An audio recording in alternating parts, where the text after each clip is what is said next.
Hi, this is MotherMantiss, and I am back with a video about the new game that's come into early access, Enshrouded.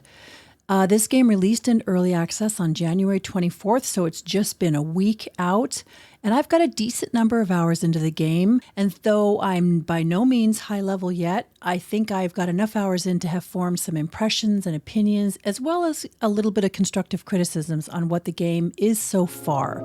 So let's talk about it. Enshrouded is an interesting fusion of RPG and survival genres, and it distinguishes itself by taking what I think is a somewhat unique approach in that it's really an RPG with survival elements rather than a survival game.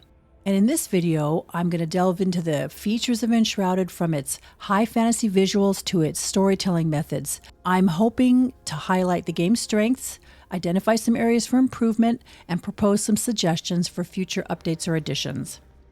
At its core, Enshrouded is a story of the post-apocalyptic realm of Embervale. This desolate land tells a tale of humanity just about extincting itself due to its own hubris, with a mysterious fungal shroud blanketing the landscape. A shroud that is both aesthetically compelling and provides a gameplay challenge and adds complexity to the narrative. So unlike traditional critical paths, explicit storytelling takes a back seat in Enshrouded. It allows players to uncover the mysteries through scattered notes, letters, journal entries, things of that sort. And while this approach liberates players to explore, discover, and adapt, it does sometimes contribute to a feeling of aimlessness. Survival within the Shroud demands planning and resourcefulness. The Shroud is a lethal and otherworldly force, and it poses a constant challenge by limiting the time players can spend within its confines. The countdown trigger creates a sense of urgency, forcing players to make decisions. The consequence of failing to adhere to the timer adds risk and tension, although the game does maintain a fair balance by not dropping essential items upon death. And the absence of fast travel within the Shroud enhances the danger and transforms routine excursions into endeavors that demand more careful planning. Enshrouded immerses players in a survival RPG setting. It challenges them to navigate an uncharted map where unexplored areas on the map are grayed out. Resource gathering is a vital component. It intertwines adventuring with the practicalities of survival.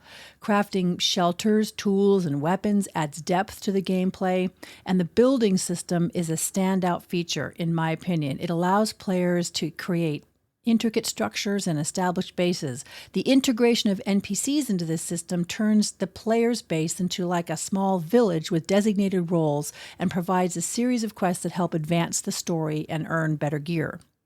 Crafting is kind of a substantial aspect of the game. Players can sink hours into building a home base if they choose to do so. Even for those less inclined towards base building, though, the system is pretty user-friendly. It enables the creation of functional homes without too much difficulty. Combat is occasionally clunky, but it engages players with various scenarios. Melee combat seems to be favored in Enshrouded because even mid- and longer-range weapons require a pretty close proximity to target enemies. Stealth and buffs are available, although their effectiveness varies. Environmental puzzles are not overly challenging, and they do reward players with valuable items and more insight and whatnot into the game's lore. Enshrouded's narrative unfolds through interactions with NPCs and a brief quest line, as well as notes and letters, etc., that you find throughout the world. It offers a glimpse into a complex world with a fairly deep backstory. Unlike games that push the backstory and lore, Enshrouded provides it mainly through books, letters, journals, etc., as I said, and other discoveries that you'll make while adventuring. For players who like delving into lore, there is a lot of developed background explaining why the world is the way it is. However, for those less inclined towards reading, the game ensures that the narrative essence is still conveyed through your gameplay. Now, I'm the type that reads everything, while my friend I'm playing with off and on is more likely to kind of skim things, and he's doing just fine with that approach. Enshrouded features a sprawling map with a diverse ecosystem. It incorporates survival elements like hunger, thirst, and temperature. The co-op mode enhances that gaming experience by fostering teamwork in resource gathering and shelter building. And the transition between solo and co-op is seamless in my experience. Allows us to progress individually in a solo game and then join up for a collaborative gameplay without any issues. In fact, you can bring your solo player over to your friend's server and you'll have all of your XP, your items and gear, and in fact, you can even become their mule by bringing over supplies, etc., that you have at your base and they need at theirs. This flexibility is a real strength in my opinion, especially when compared to games where cohesive group gameplay requires constant coordination so you can all advance together. The ability to bring XP and loadouts between solo and co-op sessions, as well as transferring supplies between bases, makes it really easy and fun to play cooperatively whenever you feel like it. And this flexibility in accommodating player preferences to play solo one day and have collaborative adventures with up to 16 people the next on the same character is a huge benefit.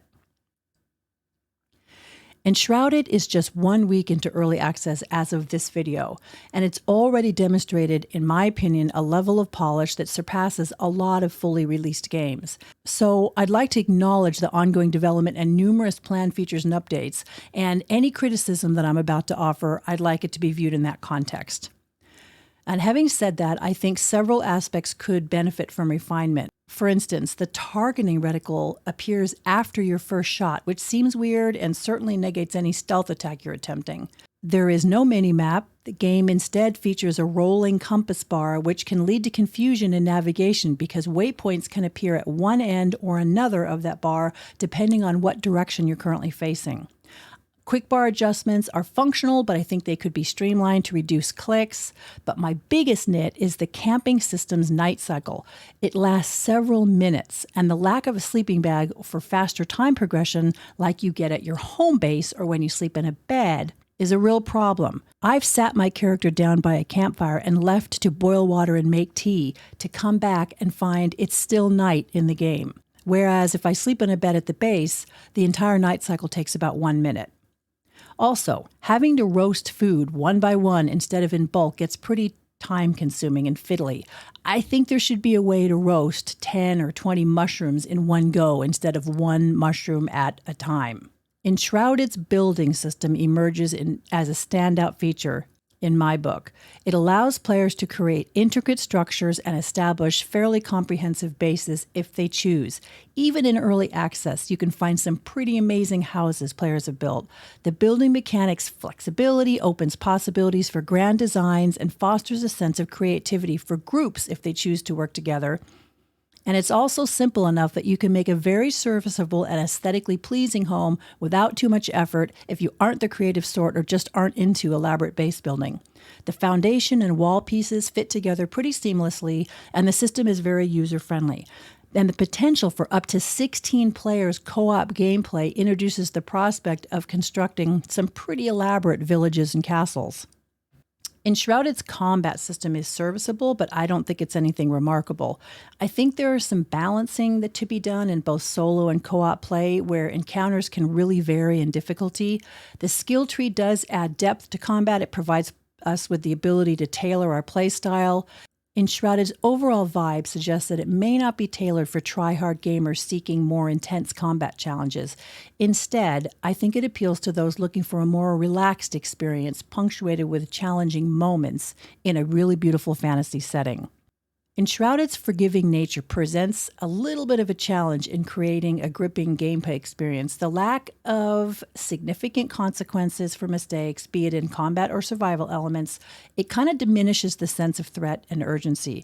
The game's generosity with resources and lenient fast travel system means the overall quote-unquote survival experience is a little bit dampened. I think Enshrouded offers a survival light experience. It's not a constant struggle for survival in this game. Alternatively, though, the game's forgiving nature might be the result of an extended introduction period before introducing the harsher elements of survival. And given the early access status, the game's direction might evolve as it progresses through development. And to be fair, as I said earlier, I have not arrived at the current endgame yet, so I might be in for a surprise. I do think the introduction of difficulty modes with heightened consequences for failure and an enhanced survival system could elevate the game's appeal to more people. So I'm very optimistic about this game. Enshrouded offers a compelling blend of RPG and survival elements. The game's unique building system, creative potential, and beautifully crafted world are really worth getting into. Yes, there are areas for improvement, particularly in combat and the consequence mechanics, and a few of the nits I did mention earlier, but really, this is a gorgeous game with a lot of promise. I plan to keep playing the game, and I'm planning to talk a few more friends into playing it with me as well, hopefully. It's definitely worth the current purchase price, and if they keep improving it, I think it's going to be a real banger of a game. But let me know what you think in the comments if you've played it or are planning to. And as always, thanks for watching and enjoy your day.